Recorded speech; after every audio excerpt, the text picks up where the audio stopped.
On nous demande ici de montrer que toute matrice carrée à coefficient complexe et de format RR est la limite d'une suite de matrices carrées de format RR à coefficient complexe et diagonalisable.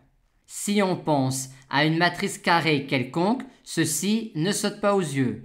Mais si on se rappelle que toute matrice carrée à coefficient complexe est semblable à une matrice diagonale par bloc, chaque bloc diagonal étant de cette forme-là, avec des complexes lambda 2 à 2 distincts pour chacun des blocs diagonaux, on a déjà plus de chances d'y arriver.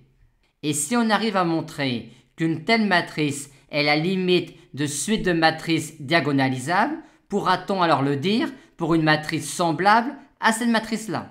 Oui, car 1. Quand une matrice est diagonalisable, toute matrice semblable à cette dernière est également diagonalisable. Et 2. Vu la continuité de cette fonction-là sur MRC, qui est évidente vu que les coefficients de cette matrice-là sont des fonctions polynomiales des coefficients de la matrice M, on peut dire que si Mn tend vers grand M, alors P-1 MnP tendra vers P-1 MP.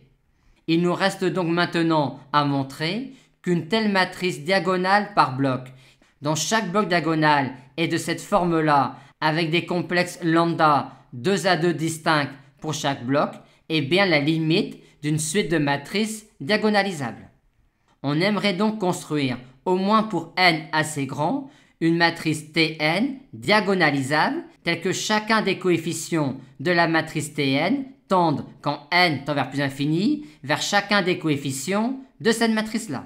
On a donc envie de prendre pour Tn une matrice diagonale par bloc de cette forme-là, avec pour chacun des blocs qui seraient des matrices triangulaires supérieures. Tn serait donc alors une matrice triangulaire, et quand est-on sûr, à coup sûr, qu'une matrice triangulaire est diagonalisable? Quand ses coefficients diagonaux sont 2 à 2 distincts.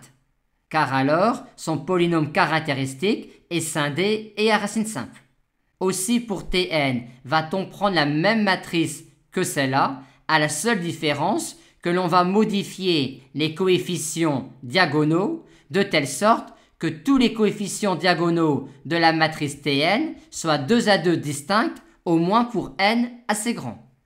Et pour cela, pour avoir Tn, on va prendre exactement cette matrice-là, mais en modifiant uniquement chaque bloc diagonal, en remplaçant les coefficients diagonaux qui sont ici par ces coefficients-là.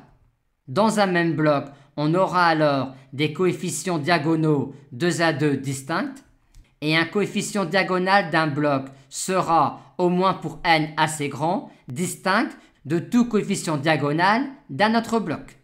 Vu que dans un bloc lambda 1, les coefficients diagonaux tendront vers lambda 1, tandis que dans un bloc lambda 2, les coefficients diagonaux tendront vers lambda 2, et on a lambda 1 différent de lambda 2. Par conséquent, notre matrice Tn tendra, quand n tend vers plus infini, vers cette matrice-là, et pour n assez grand, Tn sera diagonalisable, étant donné que Tn est une matrice triangulaire, dont les coefficients diagonaux seront, au moins pour n assez grand, 2 à 2 distincts.